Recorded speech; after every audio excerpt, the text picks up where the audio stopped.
Imaginons un instant le scénario suivant. On hérite d'un immense manoir d'une valeur inestimable. Ah, ça fait rêver au début. Grave. Au début, c'est l'émerveillement total. Mais très vite, la réalité frappe. Le toit en ardoise fuit de partout, Et les factures commencent à s'empiler. mais tellement. La facture de chauffage hivernal dépasse allègrement les 100 000 dollars. Et à cause des lois sur le patrimoine, on n'a même pas le droit de changer les fenêtres ou de modifier la façade. C'est un véritable cauchemar logistique et financier. Exactement. Ce cauchemar, c'est la réalité exacte à laquelle sont confrontés les urbanistes d'une ville comme Montréal en ce moment même. Ouais. Et c'est un défi qui se limite pas à un ou deux bâtiments isolés. On parle vraiment d'un phénomène de masse ici. Parce que quand on lève les yeux vers l'horizon de Montréal, ce qui définit historiquement cette ville, Ce sont pas seulement les gratte-ciel en verre. voilà, ce sont ces centaines de clochers. Sauf que ces clochers, aujourd'hui, ils posent un problème urbain monumental. Et c'est d'ailleurs le cœur des documents qu'on analyse aujourd'hui. On s'appuie sur des rapports et des publications hyper denses issus de wikiresidence.ca et infodrone.ca. Des textes qui sont regroupés sous un titre assez évocateur, Les clochers se réinventent. Ils sont d'ailleurs disponibles en version texte et audio pour quiconque s'y intéresse. C'est ça. Et la mission pour cette exploration en profondeur, c'est de comprendre comment ces lieux de culte historiques, qui étaient autrefois vraiment les cœurs spirituels de chaque quartier, sont littéralement en train d'être métamorphosés. Avec un objectif très clair, en faire des solutions concrètes pour contrer les crises urbaines modernes. Et tout particulièrement la crise du logement social. Et le moment pour en parler ne pourrait pas être mieux choisi. Parce que, pour bien situer le contexte pour notre audience, nous sommes le 7 mai 2026. Oui, en plein cœur de l'action. Oui, et en ce moment même, la métropole accueille le deuxième colloque international sur l'avenir du patrimoine religieux. Organisé par le Conseil du patrimoine religieux du Québec, faut-il le préciser. Absolument. Ça réunit des experts de 3 continents et le ton de l'événement est sans équivoque. L'heure n'est plus au constat, elle est à l'action radicale. On est vraiment passé à la vitesse supérieure. Bon, décortiquons tout ça. Parce que ce que ces documents soulignent dès les premières pages, c'est que le discours officiel a complètement basculé. Totalement. On n'est plus du tout dans une logique de préservation pure et dure. Non, c'est fini le temps où l'on mettait ces vieilles pierres sous cloche pour les regarder prendre la poussière en espérant que le toit s'effondre pas. Mais avant de parler de la manière dont on transforme ces bâtiments, il faut qu'on s'arrête sur l'ampleur des chiffres, parce qu'ils donnent le vertige. Ah oui, les chiffres sont hallucinants. Vas-y, je te laisse dresser le portrait. Les données de l'inventaire québécois sont effectivement colossales. À l'échelle de la province, on recense plus de 2700 églises. 2700, c'est fou. Ouais, et à cela, il faut ajouter plus de 1000 couvents, monastères et autres institutions rattachées, Et si on resserre la focale sur Montréal spécifiquement, on compte plus de 450 églises. dont une cinquantaine de couvents et monastères qui sont classés d'intérêt patrimonial supérieur. Ce statut-là, ça implique des règles de préservation extrêmement strictes. Attends, c'est là que je bloque un peu en lisant les sources. Ah oui, pourquoi? Ben, on est en pleine crise du logement. Les infrastructures craquent de partout, l'inflation est là, et je lis que le gouvernement québécois alloue un budget annuel de 20 millions de dollars. Ouais, spécifiquement pour la restauration de ce patrimoine religieux. De l'extérieur, franchement, ça ressemble à un gouffre financier absolu. Je veux dire, comment on peut justifier qu'on injecte des dizaines de millions de fonds publics chaque année pour chauffer et rafistoler des églises immenses et pratiquement vides? Ce qui est fascinant ici, c'est précisément la rentabilité cachée de ces subventions. Une rentabilité? Vraiment? Oui. La première réaction, c'est effectivement de crier à la dépense inutile. Mais les rapports économiques présentés au colloque, ils déconstruisent complètement cette idée. En réalité, chaque dollar public investi dans la restauration d'une église génère entre 3 et 5 dollars de retombées économiques locales. Waouh, ok.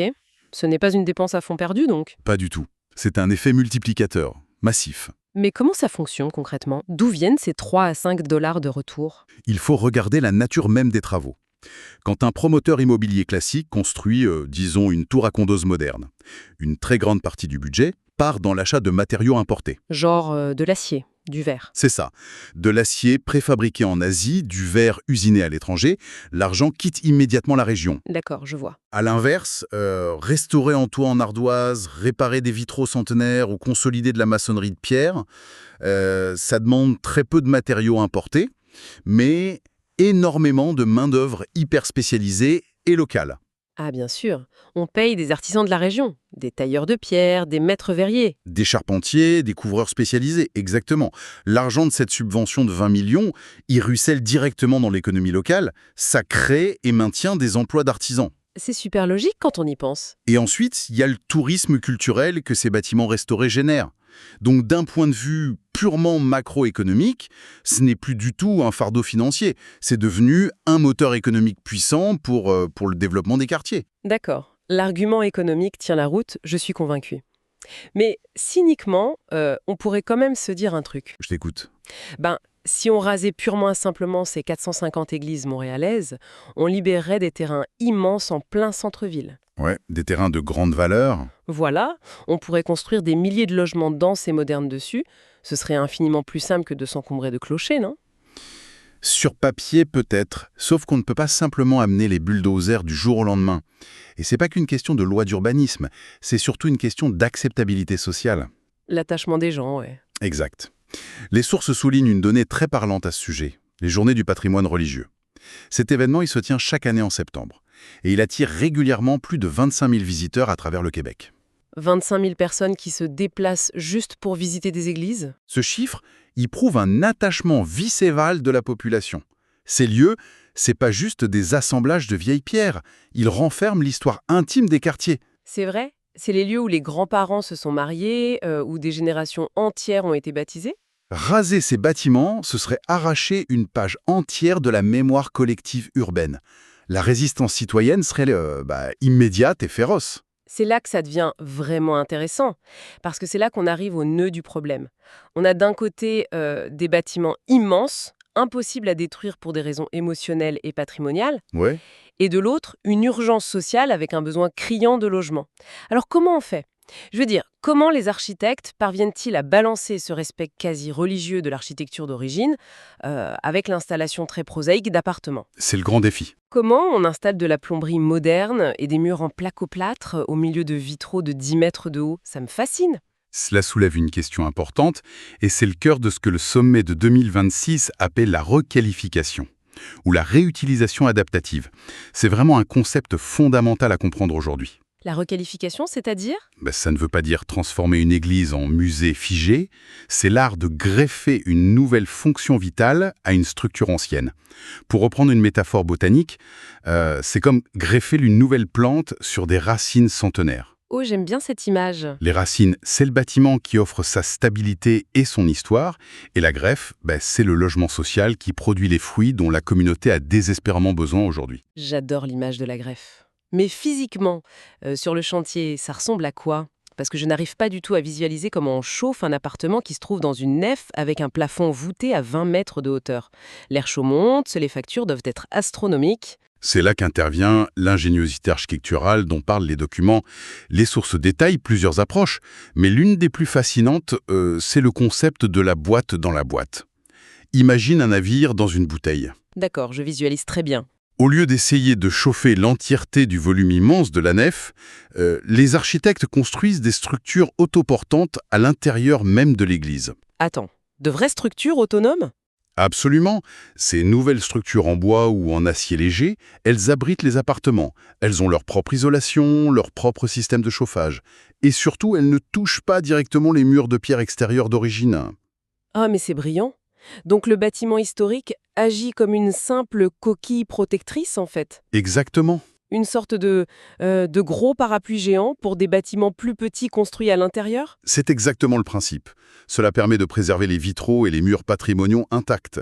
Les résidents des appartements ont des fenêtres qui donnent non pas sur la rue, mais sur l'intérieur de l'église. Waouh, ça doit être magnifique de se réveiller avec ça. C'est spectaculaire, ça offre une vue imprenable sur les vitraux rétroéclairés par le soleil extérieur. On crée des microclimats habitables à taille humaine, tout en respectant le gigantisme de l'architecture d'origine. Ça, c'est la théorie, et c'est génial. Mais pour que quiconque puisse vraiment saisir l'impact de ce mouvement, il faut qu'on parle de ce qui se passe sur le terrain. Les rapports montrent que Montréal n'est pas juste en train de théoriser tout ça. Non, la ville est devenue un véritable laboratoire à ciel ouvert. Et ce qui est frappant, c'est qu'il n'y a pas une seule recette miracle. Il y a une progression dans la difficulté des projets selon le type de bâtiment. Absolument. Il faut bien distinguer les différents types de patrimoine religieux. Si l'on prend l'exemple du couvent des franciscains, qui est cité dans les rapports, la requalification y a été techniquement plus évidente. Ah oui, parce que c'est pensé comme une église. Voilà. Un couvent, de par sa nature, possède déjà une architecture cellulaire. T'as des longs corridors, des petites chambres individuelles pour les religieux, des cuisines communes. C'est vrai, c'est pratiquement déjà un immeuble à logement. La subdivision des espaces est déjà faite, il, entre guillemets, suffit presque de moderniser et de mettre aux normes. Exactement. Le couvent des franciscains a donc pu être transformé relativement naturellement en intégrant des logements et des espaces culturels. C'est une réussite remarquable.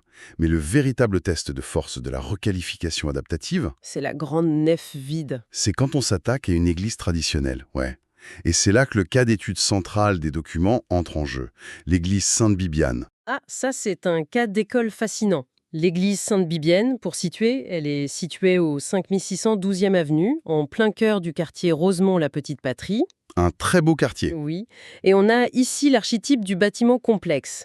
Une immense nef ouverte, complètement sous-utilisée, qui se détériorait tranquillement. Et ils ont réussi à la transformer en un centre d'hébergement de transition pour les populations vulnérables. Ce projet est un tour de force. Non seulement architectural, mais surtout social. On aurait pu se contenter d'y aligner des lits de camp, ce qui aurait été une solution d'urgence. Un gymnase glorifié, quoi. C'est ça. Mais l'approche à Sainte-Bibienne, elle est holistique. On a utilisé l'architecture pour restructurer des vies. Comment ça concrètement? Les anciens espaces adjacents, comme la sacristie ou le sous-sol, ont été reconvertis en bureaux pour des travailleurs sociaux et en espaces d'accompagnement professionnel. Super intelligent. Et l'ancienne nef, tout en abritant les unités d'habitation selon ce principe de boîte dans la boîte qu'on a vu, elle conserve des espaces communs majestueux pour la communauté. Et ce que les rapports soulignent avec beaucoup d'insistance, c'est l'impact périphérique de ce projet. Ça ne fait pas que donner un toit. L'implantation de ces services d'urgence et d'hébergement directement au cœur d'un quartier résidentiel, plutôt que de reléguer les populations vulnérables dans des zones industrielles en périphérie, ça crée de la mixité sociale. C'est un point crucial, l'intégration. Exact. Ça stabilise le quartier. Les riverains conservent leurs repères visuels. Le clocher qu'ils ont toujours connu est toujours là, magnifiquement restauré. Mais le bâtiment en dessous ne sonne plus creux. Il est vibrant et il est utile tous les jours. Si l'on relie ça à la situation dans son ensemble, des projets comme Sainte-Bibiane ou la sauvegarde complexe de l'église Saint-Eugène et du sanctuaire du Saint-Sacrement, Ah oui, le sanctuaire qui combine logement et espace communautaire aujourd'hui. oui, tout ça nous prouve une chose fondamentale. L'immobilier de demain, celui qui répondra aux crises climatiques et sociales, il ne consiste pas à raser pour reconstruire un œuf. Il consiste à construire littéralement sur et à l'intérieur des fondations d'hier. C'est puissant ça. L'économie sociale vient ici au secours du patrimoine bâti, et inversement, le patrimoine bâti offre une infrastructure immédiate à l'économie sociale. C'est une symbiose parfaite. Il y a une beauté, je trouve, incroyablement poétique dans cette boucle historique. Si on y pense, quand ces tonnes de pierres ont été empilées il y a un siècle ou plus, c'était pour offrir un sanctuaire spirituel. Ouais. C'était un refuge pour l'âme, un lieu où la communauté se serrait les coudes. Aujourd'hui, on y installe de la tuyauterie, on monte des cloisons, on isole thermiquement. Et ces mêmes murs continuent d'accomplir leur mission originelle. Ils offrent un abri. C'est vrai, l'essence du lieu reste la même. Sauf que cette fois, c'est un abri physique, face à la rudesse de la rue, face à la crise du logement. C'est de la chaleur humaine pure et dure. Le sacré a juste changé de forme pour devenir de la solidarité. C'est une excellente façon de le formuler. La fonction usuelle mute, mais l'ADN urbain du bâtiment, lui, il demeure. Il reste un point d'ancrage. Et c'est crucial dans des villes de plus en plus denses, où l'isolement, paradoxalement, s'accentue de jour en jour. Absolument. Avoir des noyaux de cohésion sociale qui sont aussi beaux sur le plan architectural, ça redonne de la dignité, tant aux bâtiments qu'aux personnes qui y résident. Alors, qu'est-ce que tout ça veut dire si on prend un peu de hauteur après avoir exploré tous ces concepts, de l'économie de la toiture en ardoise jusqu'à la poésie de l'hébergement d'urgence? Le ciel montréalais, on le disait au tout début, s'appuie sur ses clochers. Visuellement, l'identité de la ville a tenu bon, Oui, la carte postale est sauve. mais la mission de ces sentinelles de pierre a opéré une révolution silencieuse. L'analyse de ces rapports nous démontre que le passé d'une ville n'est pas un fardeau qu'on traîne. Ce n'est pas juste un musée qui coûte hyper cher à chauffer. C'est tout le contraire.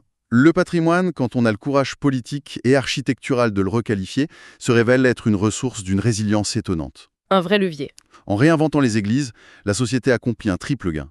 Elle génère de la vitalité économique locale, elle sauve une mémoire culturelle inestimable et elle tisse un filet de sécurité humain en créant du logement. On transforme vraiment une crise patrimoniale en solution sociale. Les clochers de Montréal n'ont clairement pas fini de veiller sur la ville, et ça, c'est la grande conclusion de ce colloque de 2026. Mais avant de clore cette analyse, la lecture de ces documents suscite une réflexion inédite. Je sens la question piège. Non, mais c'est une pensée provocatrice qui émerge naturellement quand on constate le succès de ces transformations. Et il me semble essentiel de la partager pour clore ce sujet. Une projection sur les futurs défis de l'urbanisme, je parie. Tout à fait. Si l'on est capable de prendre des lieux sacrés, des bâtiments vieux de 150 ans, construits sans aucune notion d'isolation moderne, et de les transformer avec un tel brio pour résoudre la crise du logement, Ça ouvre des perspectives. des perspectives vertigineuses. Il est tout à fait légitime de se demander quelles autres immenses structures urbaines sont actuellement sous nos yeux. Des structures qu'on considère aujourd'hui comme trop complexes à transformer, trop rigides ou tout simplement obsolètes. Le parallèle est évident. Le modèle de requalification développé pour les églises pourrait complètement devenir le plan d'action pour d'autres crises immobilières imminentes. Exactement. On n'a qu'à penser à ces immenses tours de bureaux au centre-ville. Depuis les grands bouleversements des dynamiques de travail, des millions de pieds carrés de verre et d'acier sonnent désespérément creux. Et ce, de Montréal à Tokyo. Partout. Ou encore, pensez à ces gigantesques centres commerciaux abandonnés en banlieue. Ces espèces d'immenses dômes de consommation entourés de déserts d'asphalte. Si des architectes peuvent insérer avec succès des appartements douillets et chaleureux au cœur de la nef vertigineuse d'une église du 19e siècle, C'est vrai que le reste paraît simple en comparaison. mais oui, on peut sérieusement se demander si ces mastodontes de béton et de verre des années 90 ne seront pas les futurs quartiers solidaires de la prochaine décennie. L'horizon de nos villes n'est pas figé. Qu'il soit fait de vieilles pierres ou de façades vitrées, il ne demande qu'à être réinventé.